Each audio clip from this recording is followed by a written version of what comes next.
Good afternoon. Welcome back to another rendition of the B&H virtual event space. There he is, Esteban Toro, back for part two of our six-part travel photography series, sponsored by Sony. I want to send a huge thank you to Sony for sponsoring, for Esteban for joining us for not just one, but six of these we're going to be doing. And to all of our viewers out there, we are streaming live to YouTube right now. So welcome to everybody watching across the world on YouTube, as well as Facebook and live stream. I will remind all of you that we will be answering your questions. Don't wait until the end. We're going to be talking post-processing tonight. So if you have a question, get it in. And while Esteban does his thing on Lightroom, we'll see if he can answer a few questions. So Esteban, welcome back, man. Hey, Derek, thank you so much. I'm very excited to be here again for this second part of our workshop. Welcome, everyone, where we'll be discussing today about some images that I brought for you from the first session. I will just edit it.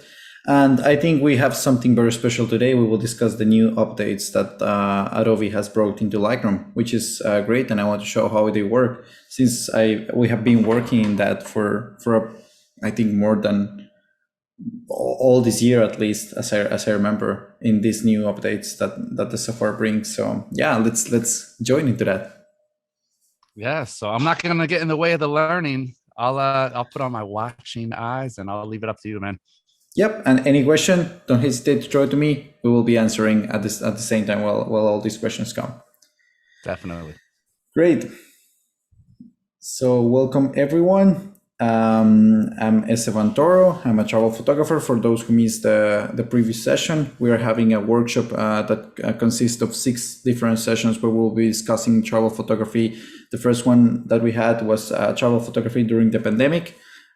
We discussed how my own experience traveling last year to different places, and I have now some images from that session. So in case you miss it, it's already in YouTube in the B&H channel. You can just go and watch it after this session. And I will be working post-processing some of the images that I found more challenging to post-process, and we will just start from there. So please don't hesitate to throw any question. I will be very happy to answer anything. No question is bad question. No question is a stupid question. It's very important to start learning all together in this process. So I'm just gonna share my screen. And right now you should be able to see my Lightroom screen. I want to highlight first the new updates that we have in Lightroom. I don't know if you already heard about those. So let me just try to show you a little bit of that.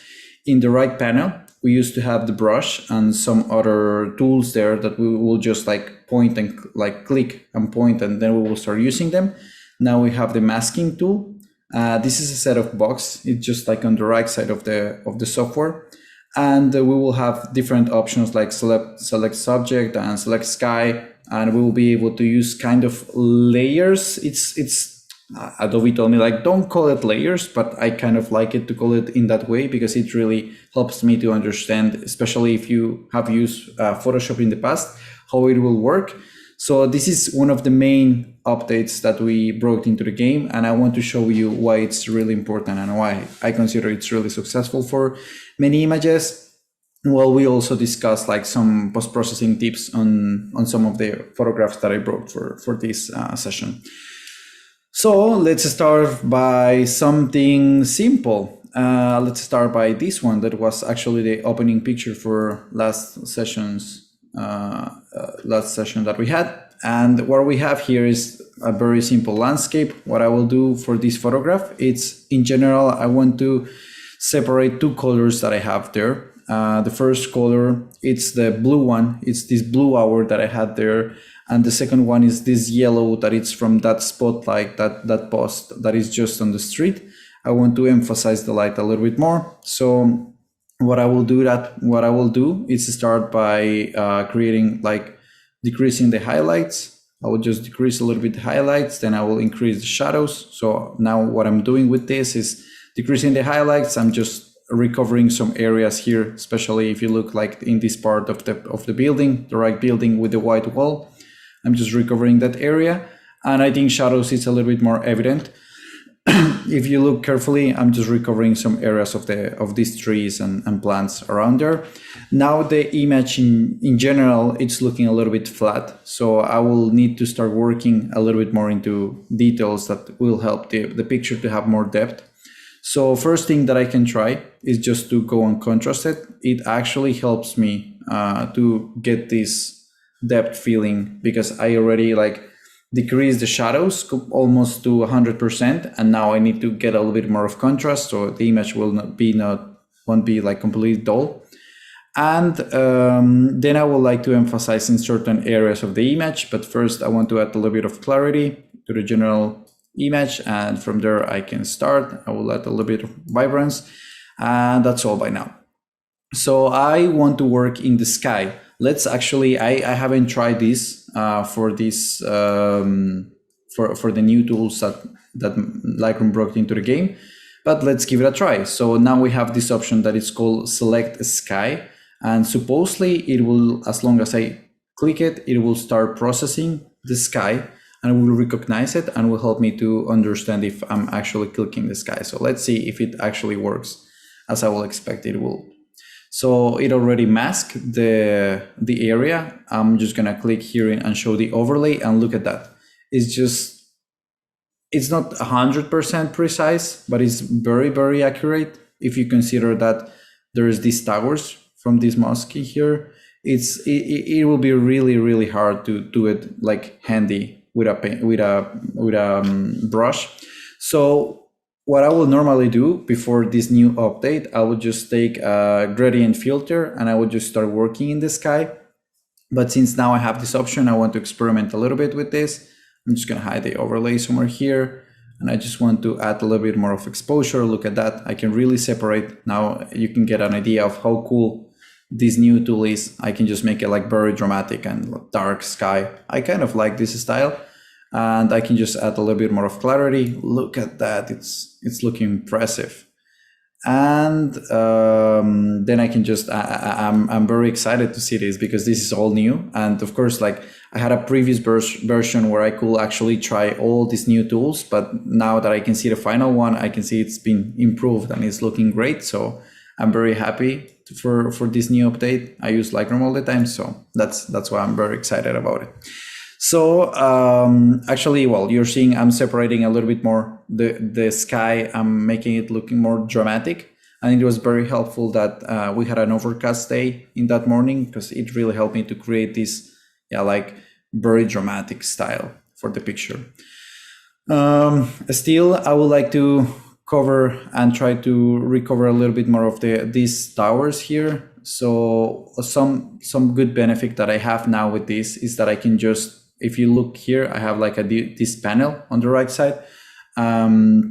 So with this panel, what I'm able to do is just like invert the mask or duplicate the sky. I can duplicate all this information. So what I will do here is that I will just duplicate the first mask over here. That's why I told you that it looks more like layers style, because it really reminds me of Photoshop in that sense. So if you look now, it's basically, I can hide it here. It's basically like Photoshop style. Now that I duplicate it, now it's like double effect. I don't like the double effect, but what I will do is that I will just take the sky that I already selected, and I will just invert the mask. And once I invert it, I'm touching everything except the sky. So that will help me just to recover a little bit of this area without putting much effort into selecting all these as I will have before. So let me just recover all this a little bit more and add a little bit of clarity. Now I have like two separate layers of for my picture. One is all the city and the buildings, and the other one is the sky there. And now I want to start emphasizing in some other areas. So what I will do is create a new mask and go with the brush. And I want to work a little bit in these clouds. I want to decrease exposure. So I'm just gonna add a little bit, like decrease like a pen, like a brush somewhere here in some areas. If at some point it's exaggerated, don't worry, that I will fix it up later. I just want to point at the areas where I see, in general, what I'm looking here is if I see shadows, I just go in those shadows and start like making them a little bit more obvious. And then I start going from there, decreasing. Now I will increase the exposure a little bit so it will not look that exaggerated. And I will decrease a little bit more of exposure here, not that much. And then I will add a little bit of clarity somewhere here. And to me, the sky is done.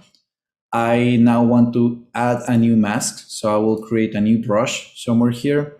And in general, I want to hide a little bit of the details that I'm seeing in the architecture, because I want to emphasize the light that is coming from that post into the street. So for that purpose, what I'm planning to do, well, with this new layer mask, I will have an option. Let's try to do it. Let's try to actually experiment it, and then I will show you how I will do it without these tools. But this is a real game changer. So let's first try out this one. So I already have this mask where I selected all the building. So I'm just gonna duplicate this one. So I duplicate this mask, and as I duplicate it, it will increase the exposure in this area, but that's not what I'm interested in. So I will just take this mask and I will open it. And as I hold this mask here, I will just add subtract, and I will select a brush. So what I'm doing is that right now I have a mask that is masking the whole buildings, and I'm just gonna choose some area that I don't want to be touched by this mask. So by this, what I'm doing here is decreasing all this exposure in the buildings with the brush. So I'm working in that mask that it's already created with a brush inside here, which is really cool, because as you can see, allow me to have decrease that information. And actually what I will do here is this is the second copy. So yeah, this is the second copy here.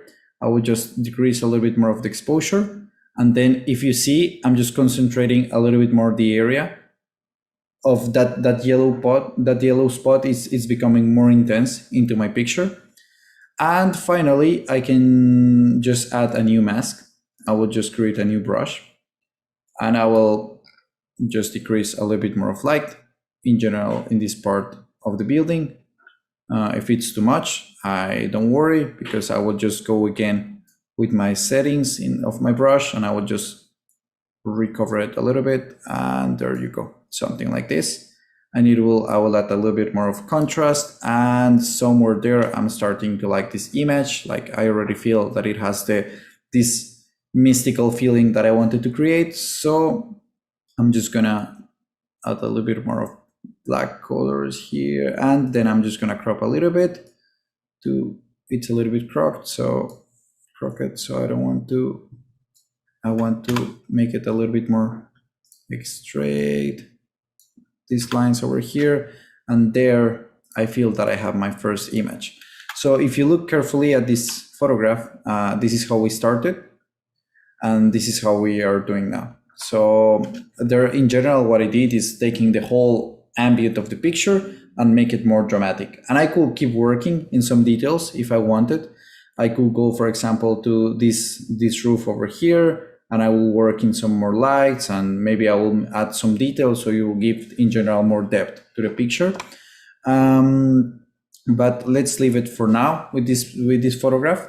I show you already how I will do it, or how I did it with these new tools, which, to be honest, I definitely want to save how this one ended up. But if I didn't have these new tools from Lightroom, what I will basically do is that I will just take the masking tool, I will add a linear gradient, and I will start working here in the sky, and I will just decrease the light from here, and I will try to get the same results, like making it very dramatic with the tools that I have available. But right now, all of you have these new tools available if you just update your Lightroom. So you can all try it. Let me just get back to my result. I really like it. So I'm very proud of this one. If you guys have some question, don't hesitate to throw it to Derek, and we will be answering. Yep. Yeah, I just wanted to jump in with a quick one. Ashish from YouTube actually has a question regarding curves. Ashish says, I thought one should use curves to correct the image before starting to tweak the sliders. Do you use curves? Do you work that into your workflow? And I mean, I guess in general, in order, is there an order that you follow generally when you're processing something where you'll do one thing over another? Does that have an impact? Yeah. Well, the truth is that curves, I never use it. And the reason for that is that, actually, let me show you. I think that's better just by showing it than just saying it. Let's say that I want to start working in this picture. I don't know if that's a matter of how I feel with the software, but the truth is that I feel that they are a little bit more unprecise in the sense that, yeah, you have the whole histogram in the background and you can take certain area, like it shows you like here you have the shadows, here you have the darks, here you have the lights and the highlights, and you can actually choose some of these. But in my own experience, if I want to create that contrast, let's say that I want to take the highlights that are somewhere here, like for the sky, and I want to make it a little bit darker, to me, it starts to be a little bit more complicated. So maybe in my own workflow, I never include the curves. So that's for answering that specific question if I work with the curves. But if I need to think about like a whole process of how I start thinking an image, before I even jump into the photograph and start like moving some and working some stuff there in the toolbar, what I actually do is that I look at the image and I understand what I want to achieve in the results. And then when I understand what I want to get, it's where I start working and I find the right tools to do it. So I know that many of you will say like, well, I don't use Lightroom, so how I will do this if I use Capture One or if I use like any other like post-processing software. And it's the same principle. You just have to understand light and you just have to understand how you want your image to look like. And then from there, you can really start understanding which tools this specific software will offer to you so you can actually get the result that you're looking for. So let me just jump into this second picture and let me try to share with you my thoughts of how I'm actually creating this this image, of how I understand that it will work. So right now, perfect. And Esteban, as you get started, we're gonna Sorry. just shut your video off. We're gonna shut your video off while you edit. We had some people who want to see the histogram while you work and the video windows up there. So we'll shut down the video so you can just work and people can see your histogram up there. So just so if you see your face disappear off there, that's why. Oh, sure. I understand. That's great. Yeah, I will do that. So let me just hide it here. Actually, I see. All right. I see that I have no video, but okay, so now you can see me. Yep. So I think you should be, now you should be able to see my histogram. So that's great. What I want to show you with this landscape is like now you see an image that is completely underexposed, and you will think like, wow, why this guy took this picture like that? Like what for, or what he's pretending to do with this image. So all the process of post-processing needs to be very aware and very conscious that you actually need to think the picture before you take it. So what I did with this photograph specifically is that I was more concerned that I will have enough light in the background, that the sky was not going to be completely overexposed, and that I was going to be able to recover it after in post-production. So it implies that somehow I need to know and understand my camera and my lenses that I'm using. So for this one, I'm using specifically the A7R III with, let me just check the data here. I guess this is the 16-35 millimeter lens. But basically what I'm thinking is like, okay, I know how my A7R III responds when I underexpose images and how much I'm able to recover after. So that being said, what I want to do with this image is like the whole city is here. So if I just go with the exposure, I will be able to understand how much information I have in the shadows that I'm not being able to see now. So here you can see a little bit more of all the city and how it looked like. And now I will try to mix the light that I have in the background, the light that I have in the city, with the light that is actually down there. So before I start moving anything to, again, try to solve this question, I'm just going to try, I'm just going to try to recover, to understand what I should do. So I'm just thinking at this image and I think like, okay, I need to recover the shadows. How I will do it? So basically I have to find in any software that I'm using any tool that will allow me to recover the shadows, which in the case of Lightroom, and I also know that happens in Capture One, is this tool that is called, this slider that is called shadows. So if I just go here and recover the shadows, I'm recovering actually all the information that was hidden previously. And then I think like, okay, now I'm able to see the city. What should I do next, or how I should proceed next? So then I think like, okay, I want to recover a little bit more of the sky. So in that order, I want to recover highlights. Highlights will be more precise to work with that area of the picture. And actually, if you can see, I can recover a little bit of the sun. It was a sunset of the sunset of this photograph. So it allows me to help to, in general, to recover that information. Still, I'm not completely like satisfied with the information that I have recovered from the city. So I will just take advantage of these new tools that I'm personally loving. So I'm just gonna use the select sky tool, and let's see how Lightroom performs here. It just takes some seconds to process, and let me see. It just masked it perfectly. I see a little bit of the mountain here include in the overlay of the mask, but that's gonna be okay. Now that I have this mask, I am able, for example, to decrease the exposure in that area. And actually, I would love to saturate a little bit more to add more color, so I can recover that area of like that sunrise or sunset. It was a sunrise, I think now. Well, the sunrise, let's call it. And actually, I'm able to add some more color, and I can play a little bit with the hue. Actually, I will be able to change the color if I would like, but I'm not very interested in that. So I'm just gonna leave it the original color. I want to make it a little bit more more like sunset style. So what I'm gonna add, or what I'm gonna change, is the temperature of the picture. So I'm gonna make it a little bit warmer and just a little bit the tint, so it will be a little bit more pinkish. And there you go, something like that. I start liking it, but that's not what I decided to choose this tool. Like I first wanted to improve a little bit of the sky, but now I will be able to actually duplicate the mask. So I'm just gonna duplicate the mask here, and after that, sorry, this is just my light that is tilting for some reason. Can you power off? Thank you.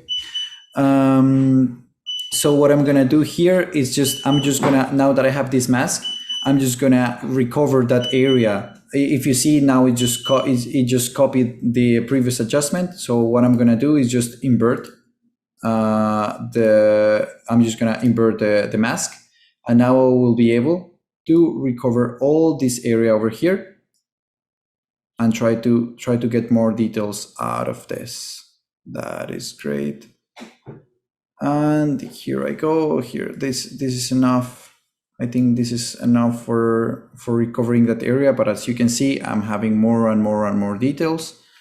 So that's gonna be the main start. So now I look at my image, and it seems very dull. It seems like still needs some extra depth. So I will add a little bit more of contrast in the general picture, and then I will add a little bit more of clarity in general to the whole image. So now after this, I'm just gonna add a little bit more of exposure somewhere here and recover a little bit more of the highlights.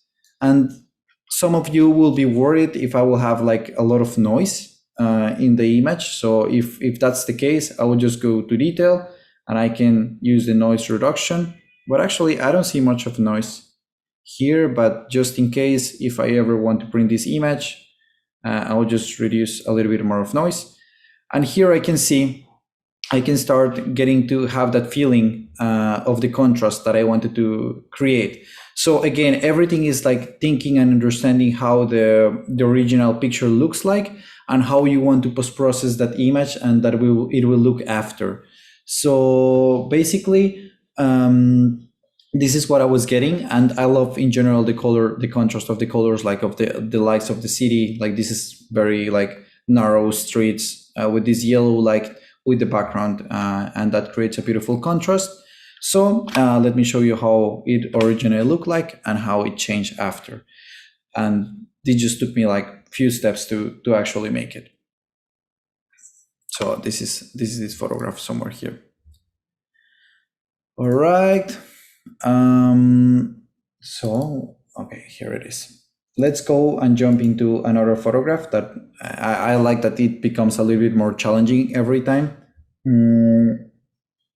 So actually, I want to start with, before we jump into those, let's jump into something that I'm sure many of you have faced in the past. So actually, I remember that I did like a question in my stories in Instagram, which picture people will prefer. Because I had this situation, I was taking this photograph of Lara. If you don't know who Lara is, you can check the previous session that we had with B&H a week ago, and you will understand who she is and what we were doing here in this place. And I told her like, okay, let's go and capture some sunset pictures. And we went to this beautiful hill where we were able to see the whole city from this rooftop. And the sun was setting, and I just told her to like start improving some, I don't know, like dancing and enjoying in general, like the place. And while I was capturing, I was more concentrated in how she was like posing and moving, and I didn't care so much about the light. And that's where I feel I got this left image that is a little bit more spontaneous. I actually didn't tell her how to pose. She was just like playing while I was just capturing this image. And on the right side, I have one where she's just like enjoying the image, like enjoying the sunset in general. So that led me to the situation where the highlights are completely blown in the left image, and the other one actually has the sun that I am able to recover. So it's a very tricky point where you have to actually choose which image will help you to actually recover that information, which didn't happen in this photograph. So let me show you what I'm talking about. If many of you are like, what is he talking about? I'm basically saying that if I go with the highlights and I decrease the highlights here, all this area of the sun, near the sun, is still overexposed. Even if I try to recover it, look how ugly it starts looking. It looks basically like this gray ugly that, please never do this in your pictures. Well, do it if you want, but I don't like it. So that's I have to be aware that I cannot recover the sun from the background, because that's the limitation of my camera in that moment. So then I have this picture that I'm able to recover and actually get like a beautiful sunset in the background. You will see it in a second. Actually, I can see the sun. So yeah, I can play a little bit more and make it like, if I just recover some information, if I just recover shadows and blacks, and I play a little bit more with the general image, I am able to see every tone in the photograph. So I can see the sun, I can see the city, I can see her. But and I agreed with this question that I made in Instagram, was like, which image would you prefer? Still, people voted more for the picture where she's like kind of looking at her elbow and her shoulder, and she's like, seems more like posing, although she was not posing, but it has something more natural that helps you to connect with the image. So even though that I would normally choose an image like the one on the left, where I don't like how it's looking, the post-processing now, but I will be able to work more with those details. I like more how the pose is looking on the right side, meaning that I will choose that image for my final one. So I'm just gonna start post-processing this one that I personally like more, and you can write in the comments which one you like the most. It will also help me at some point if you prefer that the exposure will be perfect, or that the moment and the feeling it's more important in the photograph. So being conscious that I'm not able to recover that information from the background, I just have to understand how to actually make it worth it, and that it will actually work. So in this case, first thing that I see is that when the background is completely overexposed, I want to emphasize that actually it's overexposed, and I can use it, adding a little bit maybe like gradient filter, and I will just add some golden light, and it will help to understand, like it will seem kind of intentional for the final picture. I'm not doing it yet because I want to help you understand like what's the process and how I think think about the images before I actually go and do it. And then I want to hide a little bit more of the like this bottom part of the image that I think there's not like very interesting information. Then I will try to recover a little bit more on the right side, in general in the nature. And then I will just play to create some contrast that will give some depth to the final image. So that being said, let's start by the gradient filter. So I'm just going to open my masking tool. I'm going to open a linear gradient. I call it a gradient filter. It's the same. And I will just start opening from here. I will just slide it all the way towards her.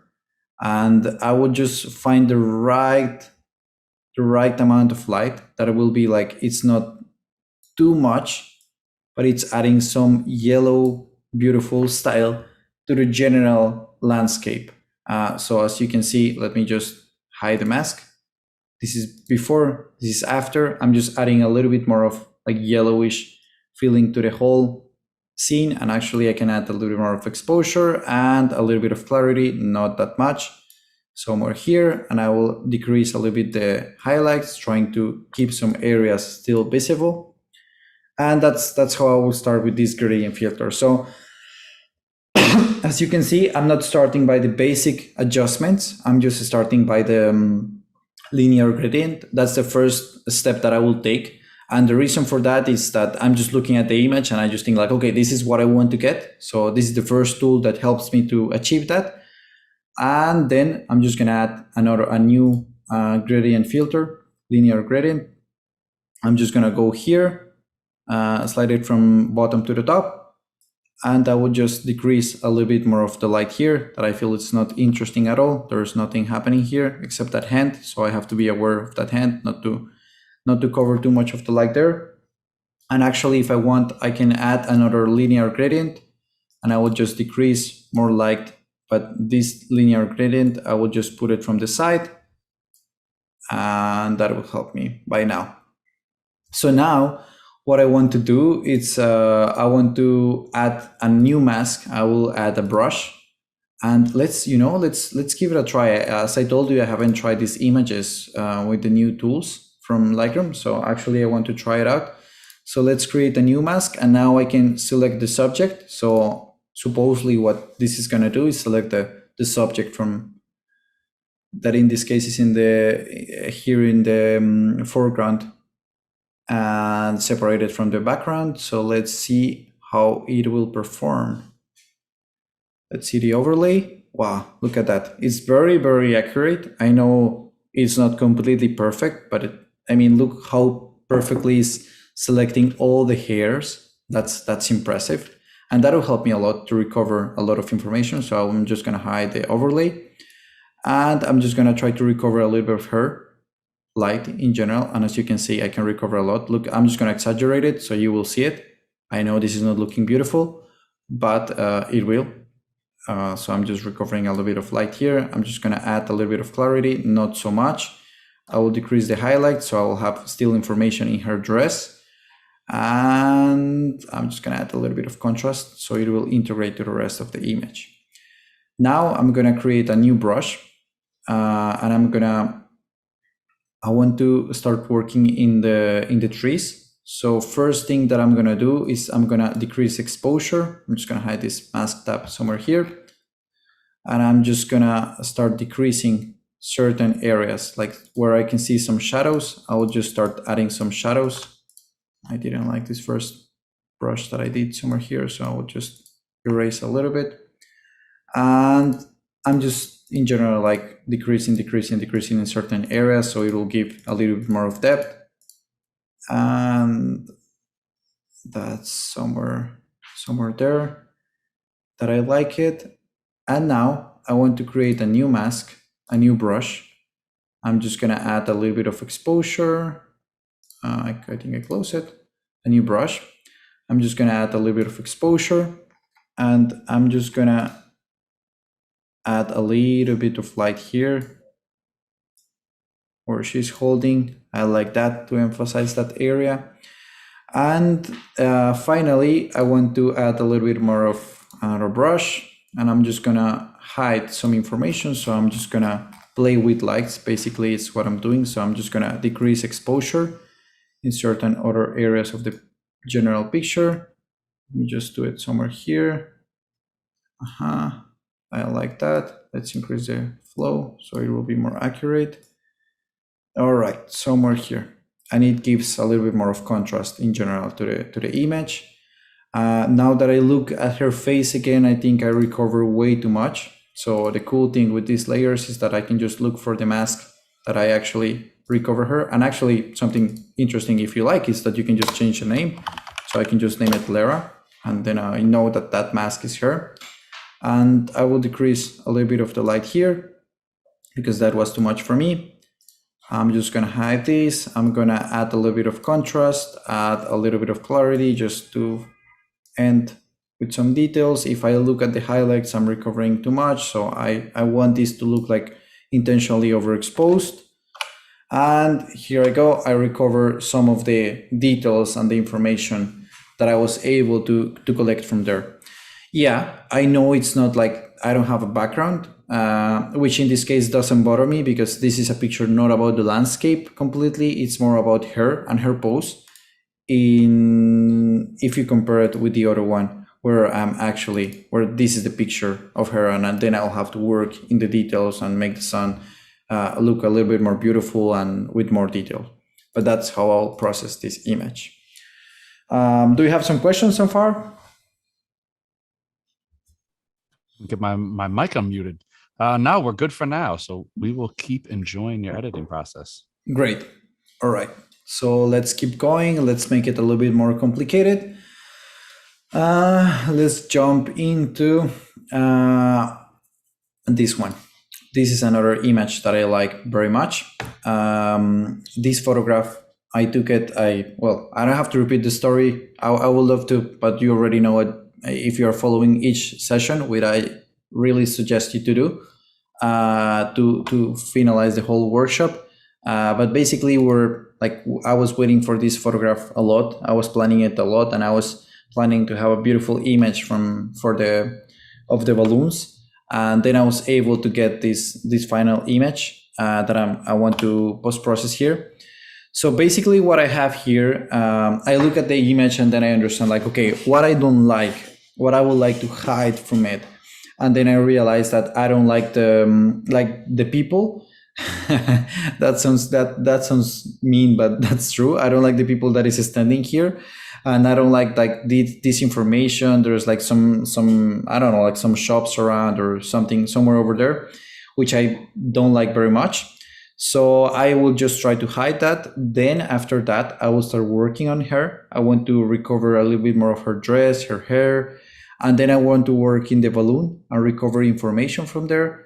And at some point, I want to make the colors of the background that is very, very bluish. I want to make it a little bit more intense. So let's go from there. So I just tell you this so you will understand that I'm already thinking what I want to do before I even start touching any button in the software.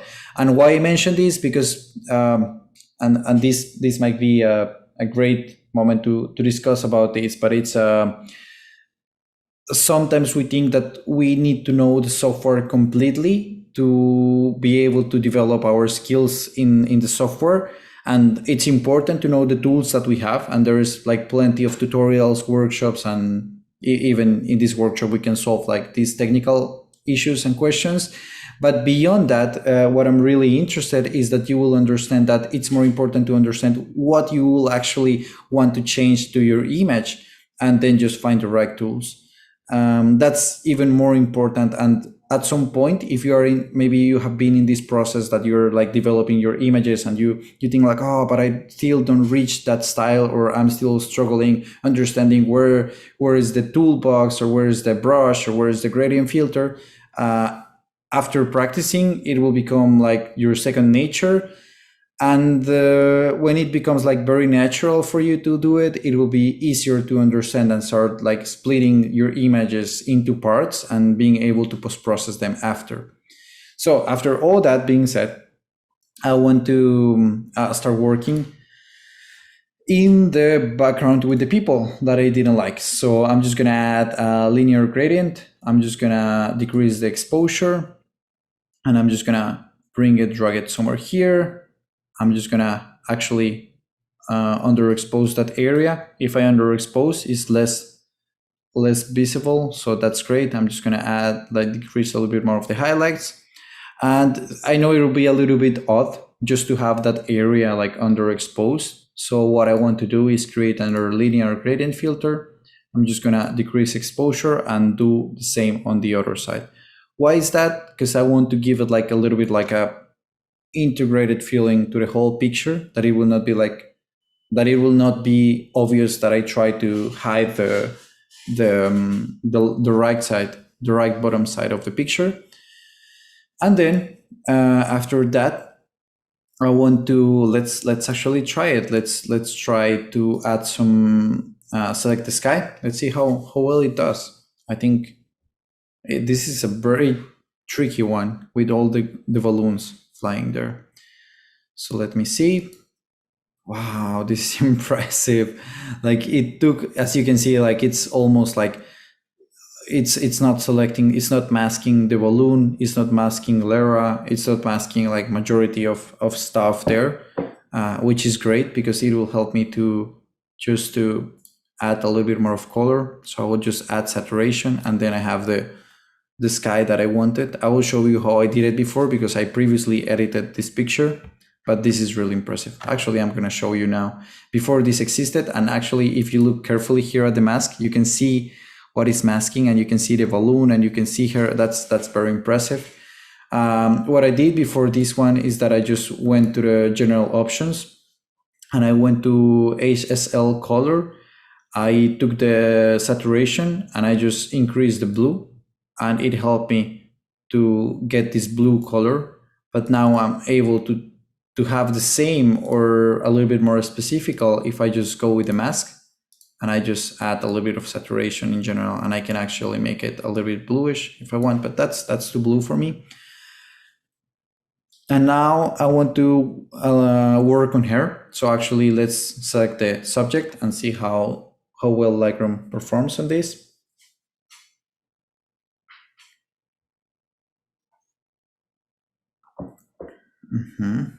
It's refining results.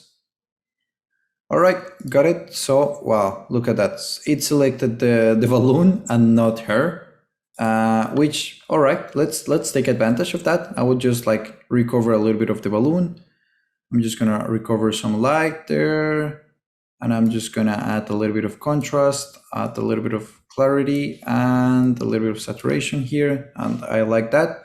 And the other one, I would not bother. I would just create a new brush, and I'm just gonna add more exposure to the photograph. So I'm just gonna add more exposure to her dress, and especially to her hand. I don't want these details to get lost in the middle of recovering the image. If I look at her hand, if I look carefully, I see that it's a little bit purple, and I want to correct that. So that's easy. I would just like add a little bit more exposure so I will be able to see it a little bit more. If it was too much in this area, I would just erase it from here. And I would just decrease a little bit the tint so it will be a little bit greenish. And with this green color, it will help me to, that it will not look so purple. I'm just gonna add a new brush. I'm gonna not change the flow. I'm just gonna change the exposure. I want to work a little bit more on her hand, so we will have more detail here. I want to see her fingers. Okay, now that I already recovered it, I have to keep it like real, that it will not be like, oh, where that light is coming from. And I will add a new brush somewhere here. And actually, I'm just gonna bring some details from this dress, add some clarity, and I start seeing it here. So something that I like very much is the contrast of the yellow and the blue in this photograph. So I'm gonna make it a little bit more evident, and I'm just gonna do it by creating a new brush. I'm gonna add a little bit of temperature so to make it a little bit warmer, add saturation. I'm just already moving things in my brush because I know what I want to change. And I'm just gonna paint this area a little bit, add a little bit of contrast, and we start going from there. We have a little bit of contrast somewhere here, and there we go. We start having more details into the picture as I like it. I will add, if I will be interested in showing to you what the balloon says, then I will add a new mask, and I will just add a new brush somewhere here.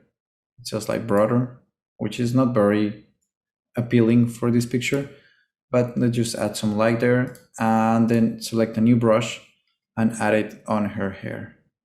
That's how it's gonna look. All right, so here it goes. That is great. And let's look at the before and after.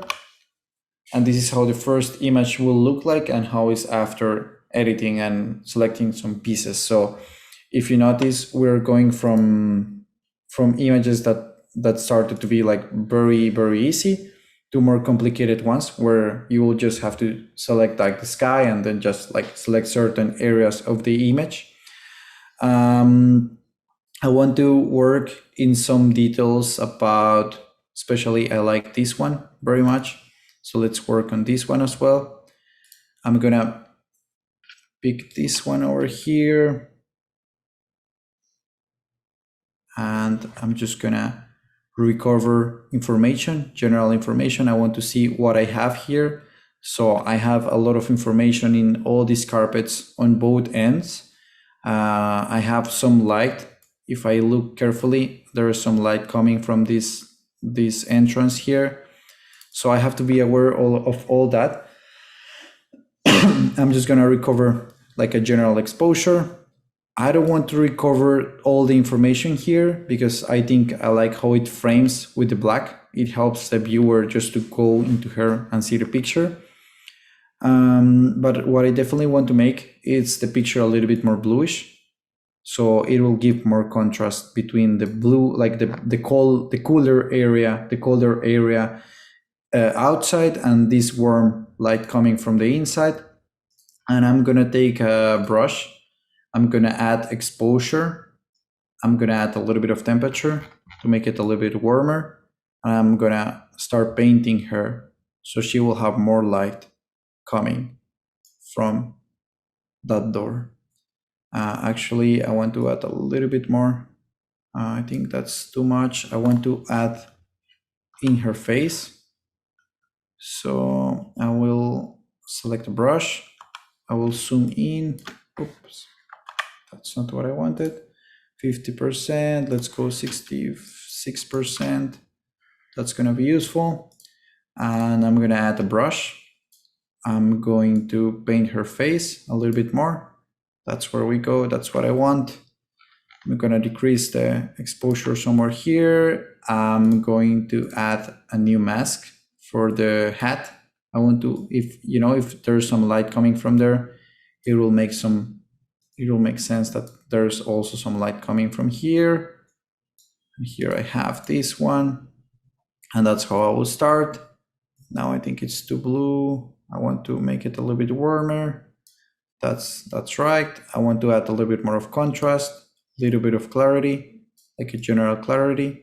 Here I recover some details on this end of the carpets. And since the light is coming from that door, I want to emphasize that light. So for that, I'm just gonna decrease the exposure, the general exposure of the whole image. I'm gonna create a brush, and I'm just gonna underexpose this area that is not touched by the door, and it will help me to concentrate that attention there. And actually, funny thing, there is like some shoes. I think those are my shoes, not these ones, not the flip-flops, but the other ones. Those are my shoes, so I don't want to see them. So let's hide them. Actually, I'm just gonna add a new mask again. to try to work carefully on that area with the shoes that I don't want to see. So let me just decrease the exposure somewhere here. And all this area will be like completely in the dark, helping me to frame her. Let me add a new brush. If you look, if you look carefully, I'm just adding like several layers where I look that I want to manipulate the image, where I want to change something. That's where I just start working. I'm just gonna decrease the light somewhere here. I like it more because it's like more magical, creates more like that magical feeling. And I'm gonna add a little bit more of contrast somewhere here. And finally, I'm just gonna add a little bit more of light to her face. I want to see a little bit more coming there. So let me create a new mask and go to the brush and just add some light somewhere here. And that's where it goes. So if you look, then you can see how the original image changed and actually focus the light on her. I could still be working on this image for a while. This has a lot of details, especially if I want to highlight some areas that of the carpets that have more and more information. But in this case, I will just leave it here by now for this image, because we have a lot of images to review and time is running out. So I just want to maybe have the chance to work in the last one and have some Q&A. So start writing your questions if you have some questions so far, and then we will jump into that. So let's work on this one. This one was one of the hardest. If you remember the story that I told you last week, it was very hard to photograph the Mursi, because actually my life was under threat in that trip. So emotionally it was hard, and also the light was not cooperating. It was like completely middle of the day. I usually don't work with that light, so the shadows were very harsh. The contrast was very the light in general was very harsh. The contrast was very, very strong, and I didn't like it so much. So for this photograph, if you look carefully at this image, I have her face, and her dressing is taking more attention because of the colors. It's too strong. The color, it's kind of like in competition with her face, and I'm more interested in her face. So first thing that I think I will do for this photograph, I presented like that for the last session, is in black and white. As soon as I desaturate the image, now you can see that there is no more attention into the photograph, like into the color of the shirt, which is really, really nice. And I'm just gonna add a radial gradient, creating kind of the shape of her face. That's gonna be something like this. I'm gonna add more, like in general, like a little bit of exposure. I'm gonna create more clarity. I'm gonna reframe this mask somewhere here. And as I have this, I like it, but it's not enough. So what I'm gonna do is I'm gonna duplicate this mask. It will, of course, increase the light. I don't want that, so I will just open this radial gradient that I have here. I will invert that mask. And now that I have everything selecting on the background, you can see, now it's like I created this radial filter for her face, but now I'm choosing the background. Thanks that I invert this mask, I can just choose everything that is in the background, and that will be it. It will help me to, in general, recover that area and concentrate the attention on her face. This is really beautiful. I love now how the attention is looking there, but I know the light is not consistent yet. So for that, I want to create a brush. I will just create a brush somewhere here to add some details that will have or should have the same amount of light that I have on her face. So let me add here on her earrings some expressive light here. I will just add some more contrast. I will do the same on this one somewhere here. This is too much, so I'm using the same brush and it doesn't work. So I will have to add a new brush, create a new mask, and just do it here. So I will just create like this new mask somewhere here. I will just add a little bit of light. This is more like, it's less aggressive. And then I will add a little bit more of like a brush in general in her earrings. So let me just like get some details somewhere here that I start liking it more. Actually, I like it.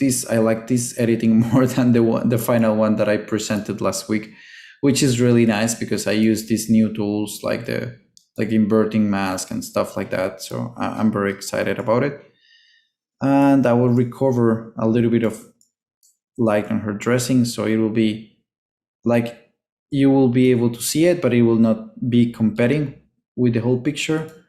So now that I have it, I will just add a little bit of contrast, a little bit of clarity, and there I have like that.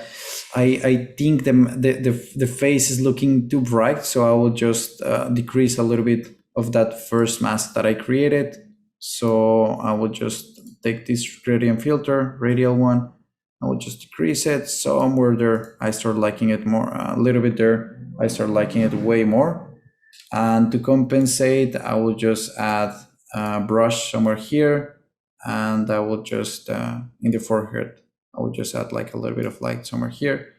And the last detail before we jump into like a 1 minute Q&A, if we have questions, it's I will just add some brush on her eye, especially on this one. You can see me here taking the photograph. So I'm just gonna add a little bit of light here, and I'm just gonna decrease it somewhere here. Let's look. I always like to go a little bit further to see if actually it helps if it's not too much. So now that I look from a little bit further, it looks like way too much. So I just decrease. I took the same brush that I did, the same mask, and I just decrease it until the point that I like it, which will be somewhere here. And there we pass from that picture in color to something that was more concentrated in this black and white, as I like it way more here. That is not this purple distracting in the background. So after this, we basically have we can go and jump for a short Q&A. If there are some questions that we would like to solve now. I think my video is off. There we go. We'll get both of our videos back on here. Yes, if you guys do have any questions, make sure you get them in. Esteban, I want to start with a question regarding printing and editing. Now, I know you do print your work. We've had you on here with Hannah Mueller before. Yep. Is your editing process different when you're producing work for online use or just digital use than it is for printing? Indeed, it is not. Like I use the same. You can see me. That's great. It's just that I don't see it here on the software. I do. Yeah, we don't see you either. We got really? A gray screen here. Yeah. What did we do? We got you. I don't know. And Zoom, it says like not responding. So I'm afraid to click it and I will disappear from the video. So just now you already get to my voiceover. So as long as we can hear your voice, I guess they're gonna have to deal with my face. So we'll try not to make it too long. So basically, I do have a different process, especially because printing takes when you print, images tend to be like darker when you print them. So I tend to overexpose a little bit more than when actually I'm just like social media or my website, or I would just send it for something that is digital. So that's something that I will consider when I'm thinking about printing images. That will be the main difference for that purpose. Okay, I was gonna say it's the same with me, and I'm like, let me see, because I know I've seen you speak on it, but we never really got into the editing side of it. It was more focused on the printing side, and that is something that you do hear generally about, prints. Yeah, you got to print or edit a little brighter. What about the brightness on your screen when you're editing, either for printing or for digital use? Do you go based on calibration software, or how do you adjust the brightness on your screen? I will, let me be completely truthful about it. I change my screen before I have to calibrate it. So I usually don't do that. This is like a meet between photographers, and I have heard like this is like confessions of many photographers that they're like, oh man, do you calibrate your monitor? And it's like if you're on YouTube, like, and you're on B&H, then you're like, yes, sure, I calibrate my monitors like every 6 months. I just have the, like, I do it like totally. But the truth is that when you're drinking a beer after that, you're like, do you really do it? And it's like, no, really. And do you? No, I also don't do it. So, and why is that? Like, I do use monitors that I rely on, and that's very important to me. Like that colors that, that it will be like IPS, that color will be like very accurate, and that I can, that they look as, I have this monitor that when I print the pictures after, they actually look as they were looking in my screen. So that's all I care for, because I mainly capture for printing. That's my main purpose. I print majority of my images. So that leads me to the point that I just have to trust the monitor that I'm using. So if I don't trust it, I just change it. And brightness is definitely important. I heard this from many printers, and it's that you have to use it 50% of the actual brightness. So I use my monitor at 50% of brightness. That's very important. Of course I never have my monitor facing like back facing the window, because then I will be like completely blind and forcing my eyes. So it's always like with a gray wall, trying to keep it very, very helpful for your eyes.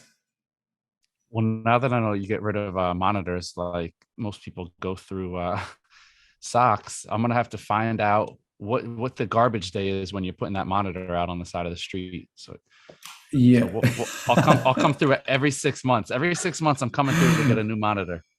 That's great. I will just give you my address. Hey, it's pity that you don't see me now, because the sunset is so beautiful here in New York today.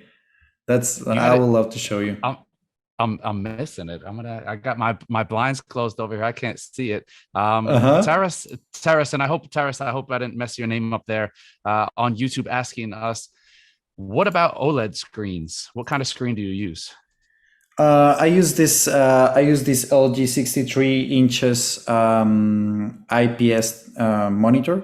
I rely on this one very much. I actually, when I moved my studio from Colombia to here to New York, I decided to buy the same one that I have been using for a long time, and the reason for that is printing. What I just told you, like I know that this monitor shows me exactly what I will get on print, so that's what I need. There are really good monitors on the market. Like BenQ, LG has good stuff. There is this I forgot now. These ones that are beautiful and expensive, I always look at them and I'm like, oh, ASO monitors, that's the name. They are great. There is a whole market for that. Yeah. What about zooming while you're editing? I know I did see you zoom in to get some local adjustments there. Are you in and out of Zoom, or do you just edit with the fit screen? Yeah, that's a great question. I'm glad that you asked it. I don't zoom that much because I'm working a 63 inches screen, like monitor. So I don't need to, because I'm seeing the detail, like I'm. Oh, looks like we lost him. So we're gonna give him a minute to jump back on here. I'm gonna have to start giving editing advice, and I don't think Esteban wants that. So we'll give him a minute just to get back going here. And I do want to remind everybody, this is part of a 6-part series. We had part 1 last week. We got 4 more parts coming up. If you guys did not catch part 1, definitely check that out. Esteban talked about traveling during the pandemic and taking photos during the pandemic overseas. He did some traveling, and we do have 4 more parts, as I said, coming up. We're going to give him another minute here. We'll see if he's going to jump back in here. I do want to remind you guys also, full lineup this week. So while we're waiting for Esteban, we'll talk about what we have coming up. Of course, tomorrow we have Let's Get Back to the Basics. We're talking about manipulating and getting creative with natural light anywhere. We also have the Art of Creative Portraiture. That is a 2-part series. We have part 2 coming up tomorrow. And let's see if we can, there we go. We got him connecting to audio. Hey, I'm back. And he's back. Welcome back. I told him I'm gonna have to give them my editing tips, and I don't think you would have wanted that. No, you will want them. Your work is great. Come on, you have to follow Derek. Like, his work is amazing. Oh, no, no. Esteban, you're one of my favorite photographers, and that's not a line. And watching you edit, it really became, I was sitting here, and one of the things that jumped out to me, it made it apparent about your work is that even when you do editing and you have to, like with the shoes, most people go right for the clone stamp and they take Hmm. the shoes right out. The way Hmm. you work around your image, um, I like to call it massaging an image. Stole that term from another Sony ambassador, Scott Robert Lim. Hmm. Scott, somewhere out there, I hope you're smiling. You've made an impact with that term on me. You massage your images so well. You don't go overboard. You keep a very natural look. It's almost like you dance a line between fine art and documentary so well. Hmm. So I just I just wanted to point that out. I mean, that's one of the things I love about your work. It's just visually stunning. And you are probably one of the best examples of not going too far with editing, but really bringing your work out. Oh, thank you for your words, Derek. I mean, you appreciate it. I have heard, I really have had people who have told me like, oh, your pictures are too edited, the colors are too saturated. I just, I'm just telling them like, okay, sometimes this is, I don't know why I'm always talking about food, but I sometimes I cook, and when I cook, my wife tells me like, oh, why you put so much salt? And I'm like, oh, I just like it this way. So it's just like a taste. I guess some people will look at these pictures and they will think like, oh, this is too over edited, and some of them will think like, oh, I will add like saturation 100%. It's just the finding the right point where you actually want how you want your image to look like, and that's it. But thank you so much for your compliments. That's very nice. I really like it. No, definitely. Hey, big fan of your work. Um, Terrace is back with another question, and this is regarding back to the printer stuff. Is Mhm. there a favorite Hanamula paper that you use, and which printer do you use? I use my favorite paper for my pictures. That's very important to mention. For my style, it's Boraita. We have had like several. If you want Taras to go and check some of the printing sessions that we had last year, we spoke like plenty about papers and why to choose one or another.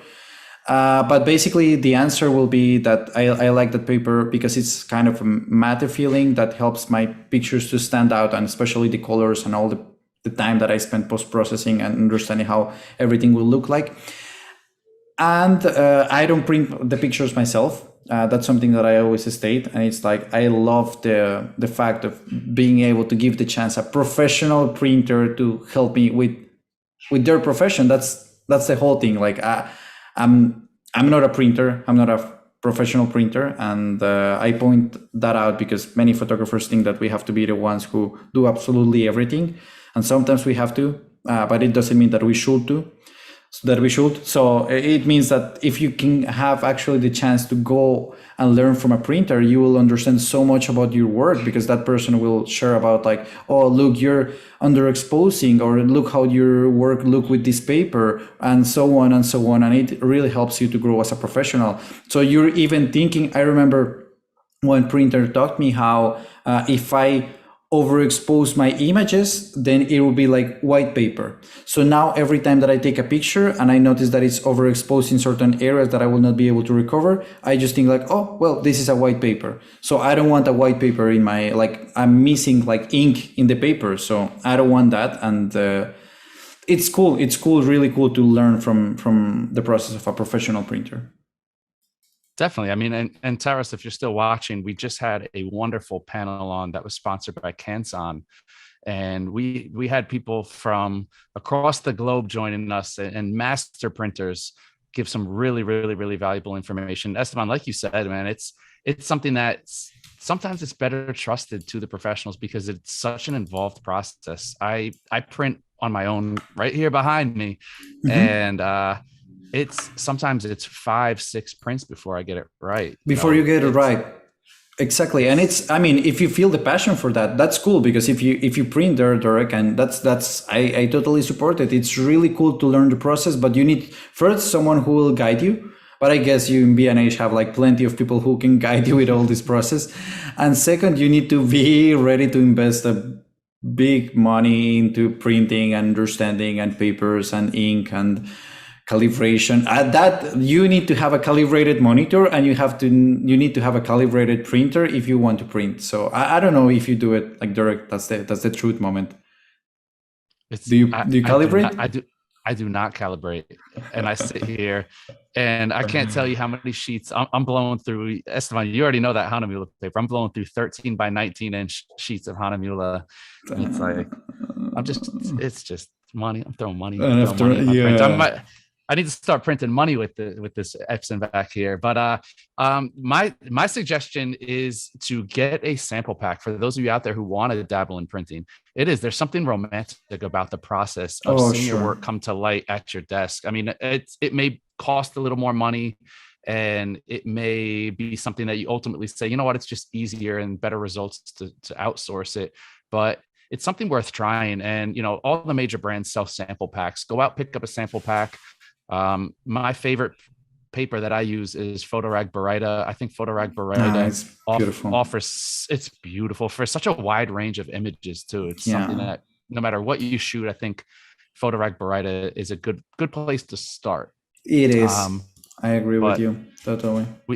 We went from Lightroom to printing, go figure. But we do it all here, man. We need to have another session just about printing. But we can, we will have guys, before we wrap up, we will have like next session. We will discuss another topics, like another places that I travel to. I will share with you some stories. That's how this workshop is working by now. Then we will jump again into post-processing. So if there's more questions, if you want to maybe go and try what you saw in this class and try it with your own images, and then come back with some more questions, we will have more sessions every Wednesday. And then I really want to emphasize that you can start preparing your portfolio, because we will have some reviews, some portfolio review after. So I really want to invite you guys to start collecting these images that you feel that you want to get reviewed, and we will just have a session for that. And just get them ready and stay with us. We will luckily we have many sessions more to come. Definitely. Well, hey, you heard it there from the man himself. So a huge thank you again for Esteban joining us. 4 more sessions. Like he said, start getting those portfolios ready. We are going to be doing a portfolio review session to end this series.